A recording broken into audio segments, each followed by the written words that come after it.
San da zuwa. Yau san dai. Me ne kika da maka kika ce lalle sai na zo ni? Na yi wani mummunan mafarki ne a kanka wanda ya matukar tayar mini da hankali. Kinga. Me haka ne? Ki fa mai ilimi ce. Ai sai ki tsinka min zuciya. Ki daina wannan kukan. Ko kuma ki gaya min abin da ya faru ko kuma in tafiya ta. Yalla bai. Ina roƙonka ka ajiye wannan aikin da aka baka ka haƙura da zuwa babbar ma'aikata. Saboda abin da na gani a cikin mafarkina, wasu mutane sun kashe ka. Firgidi na farka har yanzu ban iya rantsawa ba. To da kika farka daga bacci me kika yi? Na karanta falaki da nas so 3, ina tofa a gefe na hagu. To ko me zai daga miki hankali? Annabi sallallahu alaihi wasallam ya ce duk wanda ya yi mummunan mafarki yayi tofi kamar yadda kika yi, to Allah zai kiyaye shi daga wannan abu mara kyau da ya gani a cikin mummunan mafarki nashi. Mafarkin annabawa wahayi ne. Mafarkin bayan Allah kuma gaskiya ne. Amma ina so ki sani duk abin da kike gani a cikin mafarki mara kyau to shedan ne. Annabi sallallahu alaihi wasallama ya kasance kowane dare idan ya zo zai kwanta bacci yana bude tafukansa ya karanta waɗannan surori ya tofa ya shafi dukkan bangarorin jikinsa sannan ya kwanta bacci. Surorin su ne Kul huwa da Falaki da Nas. Annabi sallallahu alaihi wasallam ya ce duk wanda ya zo kwanciya bacci ya karanta astaghfirullah allazi la ilaha illa huwal hayyul qayyum wa atubu ilayh, Allah zai gafarta masa dukkan zanubansa koda sun kai kumfar kogi, koda zanubansa sun kai adadin yawan taurari, koda zanubansa sun kai adadin yawan yashin da ke duniya, kai koda zanubansa sun kai adadin yawan kwanakin duniya, Allah zai gafarta masa.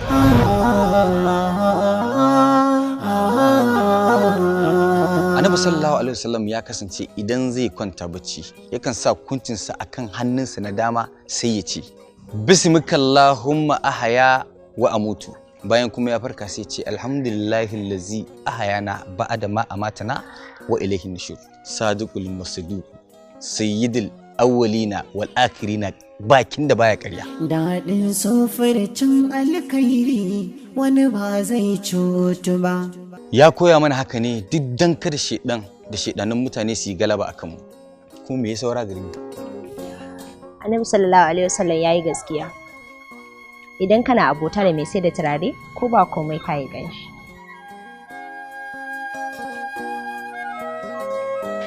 Chief accountant barkanka. Da alama baki san halina ba ko? Shi zaki so ki shige min hanci. Na sani kai mutumin kirki ne.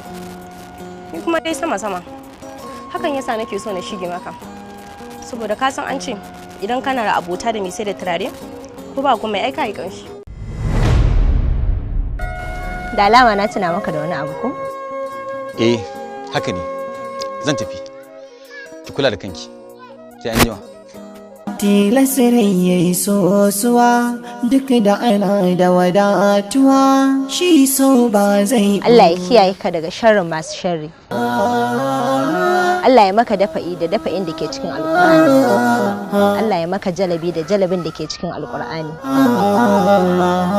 Allah ya haskaka fuskanka da hasken salatin annabi sallallahu alaihi wasallam. Riwa ya dacewa ya samu wani ba zai kuka ba. Ita in zarzo duk kaiminta kuma ba ta ɓuya ba. Daɗin sofircin alkhairi wani ba zai cutu ba. Mai so baya duban iza in ba shi zai yi ba. Iza ba ta sanya biyayya in ba so za. Allah ya maka dafa'i da dafa'in da ke cikin alkur'ani. Allah ya maka jalabi da jalabin da ke cikin alkur'ani. Allah ya haskaka fuskanka da hasken salatin annabi sallallahu alaihi wasallam.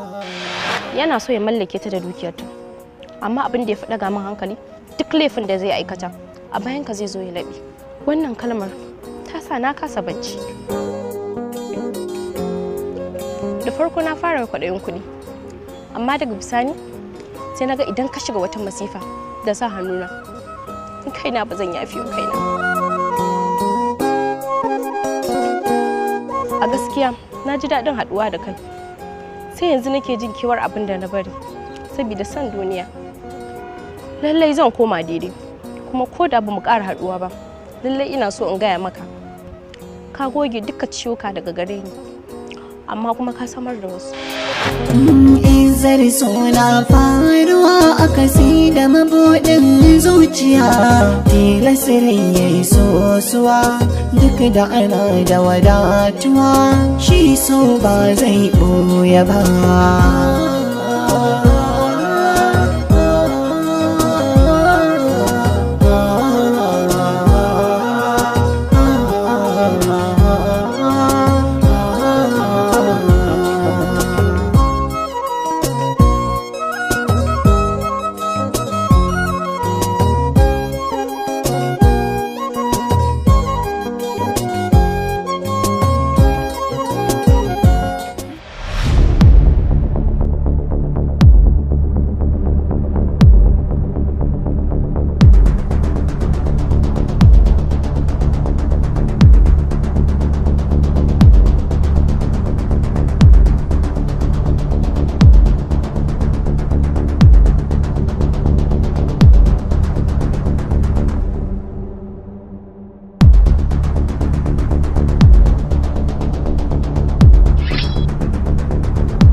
Menene yake baki tsoro? Dan na ce mutuwa zai yi? Ba tsoro nake ji ba. To menene yake faruwa?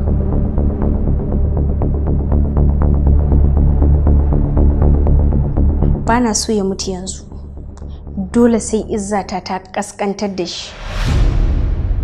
Muddin Umar ya mutu ba tare da ya wulakanta a wajena ba, to akwai waɗanda za su ke ɗaukansa kamar wani jarumin maza. Za ma a iya kafa hujja da shi akan ya danna tasiri na.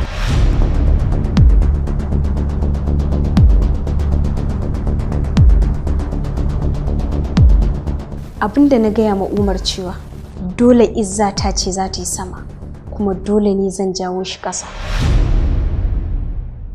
Lallai ina so ya gani da idanunsa kuma ya ji a jikinsa.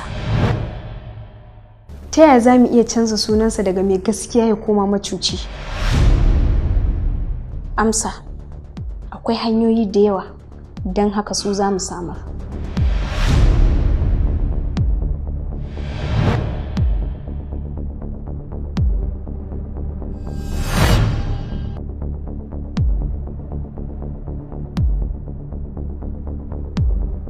Wace hanya ce?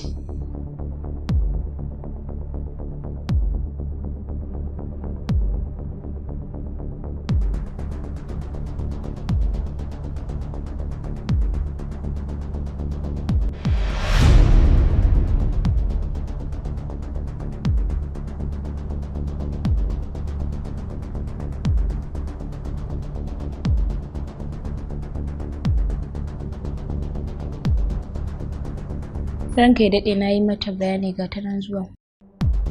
To na gode.